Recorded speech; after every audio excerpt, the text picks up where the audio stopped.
Já, komið sæl og verið velkomin í hádegisviðtal markaðarins. Jón Sigurðsson nýr forstjóri FL Group og tekur hann við af Hannesi Smárasyni. Jón komin hingað til mín, vertu velkomin. Takk fyrir.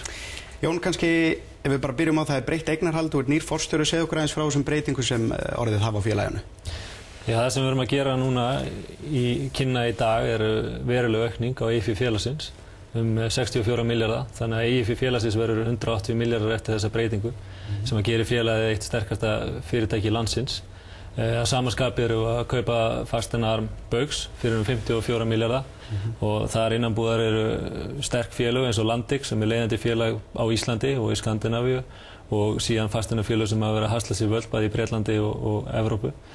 Þannig að með þessum aðgerðum eru að styrkja félagið alveg gríðarlega, auk þess að auka sjóðstöðu félagsins með endurfjármögnun og hlutafjáraukningu. Já. En það náttúrulega, ef við tölum bara mannarmála, þá Baugur að koma og bjarga ykkur. Baugur ekkert að koma að bjarga okkur. Ég held að Baugur hafi séð tækifæri í því að fara út í þessi viðskipti. Þetta voru tækifæri fyrir FL Group.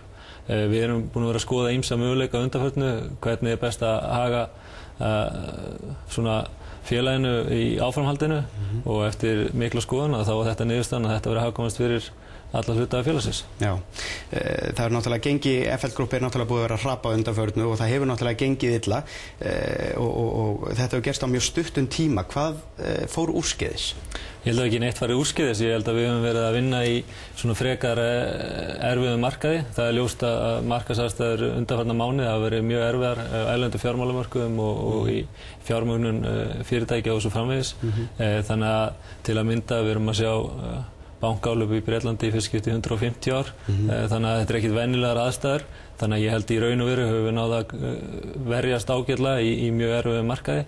En vonandi komum við sterkir út úr því og erum náttúrulega að styrkja félagið núna til þess að geta þá nýtt okkur líka tækifæri sem myndast í þessum markaði og staðið á bak við það eignir sem við erum með í dag. Já, það getur svo sem allir verið sammála það að markaðsaðstæður hafi verið erfiðar en flest fyrirtæki á markaði hafa kannski ekki farið jafn illa út og FL Group búið að gera. Nei, ég held að það endurspeglast náttúrulega bara eðli starfsemi félagsins. Við erum fjárfestingafélag, við erum að fjárfesta, þannig að ef að undirliggjandi eignir okkar að lækka, þá munum við lækka líka og öfugt og við höfum svo sem séð svona skammtímasveiflur áður í gengi félagsins til og með í fyrra og þegar að markaðsaðstæður batna aftur og þá erum við fljótir að ná okkur á strik. Já. Hvenær áttuðu menn sig þannig sé á því að það væri, fyrirtæki væri kannski ekki í eins góðum málum eins og menn ætluðu sér? Ég held að það er svona gætt töluvert misskilnings stöðu félagsins að undanförnu. Félagið hefur staðið sterkt, félagið með mikið eiginfjárgrunn og í raun og veru fyrir þessa aðgerð erum við að tala félag sem með yfir 115 milljarða í eigið fé. Þannig að þegar menn voru til að mynda að velta fyrir sér að félagið verið mjög illa statt og þá verður það nú ekki séð. En hins vegar var það mat manna og stjórnenda félagsins að eiginfjárhlutfall félagsins væri kannski komið í lægri mörkin og þar af leiðandi væri rétt að leita leiða til þess að efla reksturinn og geta stutt við þær lykileignir sem við erum með í félaginu eins og Tryggingamiðstöðina og Glitnir og nú Landix því að í þessum félagum felast gríðarleg tækifæri og við viljum halda áfram að styðja við þessar eignir og það er mjög mikilvægt að stór eigandi í fjármálafyrirtækjum sé með sterka stöðu og það ríki engin vafa því að félagið sé sterkt og með styrkleika til að styðja við þessar eignir. Já. Nú varst þú aðstoðarforstjóri áður en þú varst forstjóri og Hannes náttúrulega núna farin út. Tókst þú ákvarðanir með Hannesi eða fylgdir þú bara eftir? Ég held að við höfum allir sem eru að stjórna fyrirtækinu höfum unnið saman að því að byggja upp þá stefnu og þá starfsemi sem er í fyrirtækinu. Þannig að við á stjórn félagsins myndum stefnuna og tökum ákvarðanir byggt á þeirri stöðu sem er á hverjum tíma. Það er alveg ljóst eins og ég sagði áðan að aðstæður hafa verið mjög erfiðar að undanförnu. Við höfum fjárfest mikið í fluggeranum og það hefur gengið vel. Við erum hins vegar að glíma við mjög hátt olíuverð þessar mundir sem að hafa áhrif á þann rekstur þrátt fyrir það að undirliggjandi rekstur þessa eigna hafi verið mjög góður. Þannig að þrátt fyrir að það sé skammtíma svona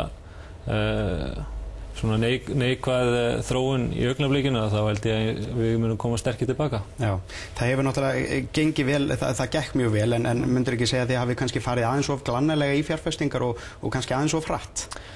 Ég held ekki, ég held að það sem auðvitað má alltaf vera vitur eftir og velta fyrir sér hvort maður hefði átt að gera hlutina svona eða hinsegin.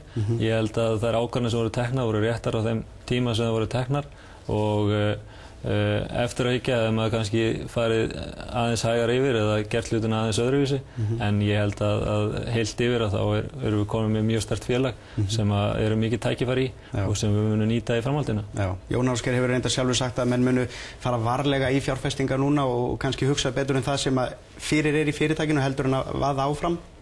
Já, ég meina það sem hann að segja með því að við ætlum að styðja við þær eignir sem við erum með. Það eru mikil tækifæri sem að felast í þeim eignum og við ætlum klárlega að fylgja þeim eftir og fókusera á það. En á sama skapi munum við nýta okkur þær aðstæður sem eru á markaði og hugsalega tækifæri sem upp kunna koma. En ég held með að við markaðsaðstæður í dag þá það eru fleiri möguleikar út af aðstæðanum þannig að við munum velja betur úr því sem í boði. Já. Möguleiki að FL Group verið tekið af markaði? Ekki eins og staðan í dag. Ég held að við viljum sjá breiðan fjárfestahóp og hlutahóp á bakvið félagið og ég hef trú á því að við náum að vekja áhuga fjárfesta á félaginu og sýna hvað í okkur býr í framhaldinu. Þannig að ég held að ég hef von á því að við fáum að vera áfram á markaði og það veri stuðningur fjárfesta við það. Já. Kom einhvern tímann til greina í þessu núna náttúrulega þeir eru búin að sitja á löngum fundum og reyna að finna réttu lausnina. Kom til greina og hefði það verið skynsamlegt að leysa félagið bara upp, selja eignir og leggja félagið niður? Ég held að það hef aldrei verið raunhæfur kostur. En þetta kom upp? Maður hefur velt fyrir sér ýmsum möguleikum í stöðunni. Ég held að við fórum í gegnum í raun og veru alla möguleika, ómögulega og mögulega og við ákveðum að fara þann kost sem við töldum bestan fyrir hag allra hluthafa sem var að fara í þessa miklu aukningu og styrkingu á félaginu og ég held að með því að þá sé hag hluthafa best borgið til lengri tíma. Já. Þið eru náttúrulega aðeins að skera núna niður og hafið lokað skrifstofum ykkar í Kaupmannahöfn og sagt upp þeim sem að þar hafa unnið eða ekki?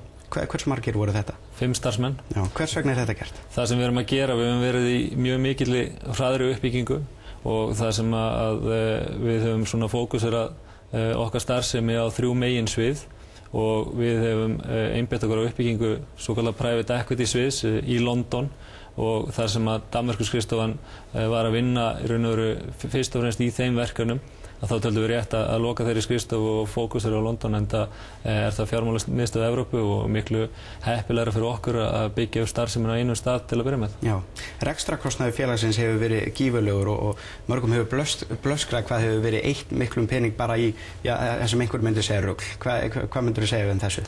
Já, ég held að þetta sé svona ákveðnu leyti byggt á misskilningi. Við erum búin að vera að byggja upp mjög stórt fyrirtæki á alþjóðlegum vettvangi. Við erum búin að vera að ráða til okkar mikið af mjög hæfu fólki. Við erum búin að vera að fara í fjárfestingar á mörgum stöðum og svo framvegis þannig að það krefst mikillar yfirferðar og ég held að... Var ekki spandarað miklu á mörgum stöðum? Ég held að við getum alltaf gert betur í rekstrarkostnaði félagsins en miðað við umsvif þá er þetta held ég ekkit óeðlilegt en við munum klárlega leita leiða eins og við erum að gera í Kaupmannahöfn til þess að gera betur og það verður klárlega eitt af markmiðum mínum. Já, markaðsverðmæti eða sem sagt gengi hefur fallið 18% í dag. Það máttu svo sem alveg búast við því en nú ert þú náttúrulega nýr forstjóri og hvers vegna eiga menn að fjárfesta í FL Group? Ég held að FL Group hafa aldrei verið öflugra félag heldur en í dag. Ég held að tækifærin séu mjög mikil. Við erum komið með mjög sterkt eignasafn. Við erum með skýra framtíðarsýn. Við erum búin að vera að byggja fyrirtæki á alþjóða vettvangi og ég held að við séum að sanna okkur á því sviði. Þannig að ég held að tækifærin í framhaldinu, í því eignasafni, í því starfsfólki og því svona samsetningu félagsins að það séu gríðarleg tækifæri því í framhaldinu sem að menn ætti að hafa áhuga á. Jón Sigurðsson, takk kærlega fyrir þetta. Takk sömuleiðis. Segjum það gott af hádegisviðtalinu í dag. Það verður sjálfsögðu á sínum stað á morgun. Verið sæl.